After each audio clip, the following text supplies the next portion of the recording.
का कोई साथ नहीं मिला है। अभी धमकी मिल रही है, आवाज़ें हो रही है, हमेशा आतंक फैलाया जा रहा है, भाग रहे हैं, मीडिया लोगों को भड़का भी रहे हैं सब। मेरा घर का रोशनी था सूरज पर ला कर के और सर में गोली मारना दोनों भाइयों के सामने।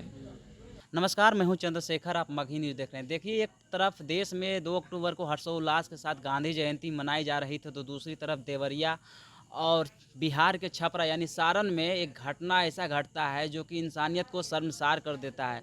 उस घटना पे बात करने के लिए हमारे साथ सूरज जी के पिताजी हैं। इनसे जानेंगे कि इस घटना के बाद इनके ऊपर अभी तक किस प्रकार की धमकियाँ मिली है या तो इनको प्रशासन का साथ मिला है।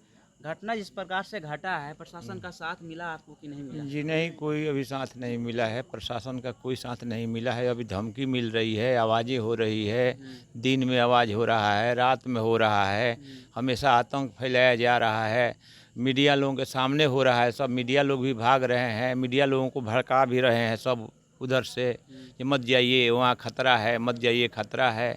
देखिए, जो भी घटना हुआ है ये प्लानिंग से हुआ है। मेरा लड़का तीन है, तीन में ये मेरा लाडला लड़का था, सबसे छोटा लड़का था। नाम बहुत चुन करके रखे थे उसका सूरज, और सूरज जैसा ही था। मेरा घर का रोशनी था सूरज। और गाड़ी से घसीट करके अपने घर के सामने हाईवे पर ला करके और सर में गोली मारना दोनों भाइयों के सामने। ये बुझे ये जिंदा नहीं है, हम तो मर गए हैं, जिंदा नहीं है। एक बाप के सामने एक बेटा का मौत अर्थी उठाना और जाना, ये हमारे समझ से बाहर है। हम बोल नहीं सकते हैं ज़्यादा, हमारा दिमाग नहीं काम कर रहा है। लेकिन फिर भी हम लोगों का आतंक का डर है, लड़की का भी डर है। हमेशा कब क्या हो जाए, हमेशा ये मिल रहा है। उधर से धमकी मिल रही है, धमकी भरी मैसेज आ रहे हैं लड़का लोगों के फ़ोन पर, उसका फुटेज भी है, देख लीजिएगा आप। और दिन दहाड़े जो आवाज़ भी, हम थाना पर फ़ोन भी किए थे, थाना के गाड़ी आई उस समय घूम घाम करके चली गई, हाँ इधर आवाज़ हुआ, उधर आवाज़ हुआ। लेकिन सबसे मेन बात ये है, ये जान मेरा खतरा है। अब आप लोग अगर मीडिया वाले इस टाइम है तो हम बाहर है, लेकिन नहीं तो हम 6 बजे करीब 7 बजे गेट बंद करके अंदर चले जाते हैं, फिर बाहर आने का कोई मतलब नहीं। मतलब इस जमाना में इतना खौफ है? जी हाँ, ये ज़माना का, ये अभी का हम वर्तमान हाल आपको बता रहे हैं जो है अभी। लेकिन प्रशासन के तरफ से अभी तो तत्काल कोई सुनवाई नहीं हो रहा है, हम लोग आतंक में जी रहे हैं। सबसे मेन डर है जो है वो 7 महीना का लड़की का डिलीवरी है, और वो लोग बार बार धमकी दे रहे हैं कब जान से मार देंगे, कब जान से मार देंगे। इसलिए हम लोग का पूरा परिवार का जान खतरा में है। ये और इस टाइम तो लड़की जो भी है हम लोग के प्राण के भीतर का अंदर है, वो जो भी है। लेकिन मान लीजिए बाई चांस सूरज नहीं है, उसको भी उन लोग मार सकते हैं, मेरा लड़का को भी मार सकते हैं, हमको भी मार सकते हैं, पूरा परिवार का खतरा है। इसलिए हम सरकार से निवेदन करेंगे कि थोड़ा हमारा परिवार पर सुरक्षा का व्यवस्था किया जाए। लेकिन आपके परिवार को तो आपके परिवार ही खत्म कर दिया। हाँ, पूरा परिवार ही उस दिन भी ख़त्म कर दिया था। तो बाल बाल लड़का बचा, उसका भी हाथ टूटा हुआ है, पैर पर रॉड से मारा है, गोली भी चलाया। वो तो भगवान भरोसे जो बच गया तो बच गया, नहीं तो पूरा परिवार का ही ख़त्म। अभी भी मैसेज आ रहा है, पूरा परिवार को ख़त्म कर देंगे। उसमें आपके भाई भी सम्मिलित थे? मतलब एक भाई के लिए जिस समय में आप एक दूसरे के ऊपर समर्पित थे, वो भाई आपके है, भाई भी सम्मिलित है। देखिए, ये सब पेशाधारी आदमी है, गांजा बेचता है, दारू बेचता है, अवैध काम करता है सब ये। तो लोगों से जो है दारू पीने के लिए आना जाना, गांजा लेने के लिए आना जाना मिला करके गांव का दलाल है। एक भाई को फोड़ना, एक भाई को इधर करना, ये तो पेशाधारी है। आप पेशा से मिला करके इन लोगों को रखा है। भाई भी है शामिल इसमें, उसका भी साजिश है। देखिए, मुखिया विधायक सांसद तो यहाँ नहीं आया, लेकिन हम लोग के आने के बाद उम्मीद करते हैं कि पप्पू यादव और चिराग पासवान यहाँ पे आएंगे। जी, हम लोग तो उन लोगों से हाथ जोड़ करके विनती करेंगे, पप्पू यादव जी से हम बार बार अनुरोध करेंगे कि हमारा परिवार खतरा में है, आइए बचाइए।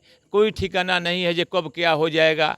इसलिए जो है अभी मान लीजिए दिन दहाड़े जब आवाज़ हो रहा है, ये गोली छूट रही है, तो कोई ठिकाना नहीं है। हाईवे रोड पर घर के सामने गाड़ी से घसीट करके गोली मारना, ये हमारा समझ से बाहर है, ये हमारा समझ से बाहर है। क्या लगता है आने के बाद पप्पू यादव जी से बात भी हुई है, पप्पू यादव जी सहयोग करेंगे? पप्पू यादव से बात हो अभी हुई है। पप्पू यादव जी ये बात बोले हैं कि आप लोग फुटेज भेजिए, थोड़ा हम देखें, देख करके जो है हम बताते हैं। और चिराग पासवान से जी से भी बात हुआ है, वो भी आने के लिए अति दिए हैं, क्या बोल रहे ये हम आएंगे।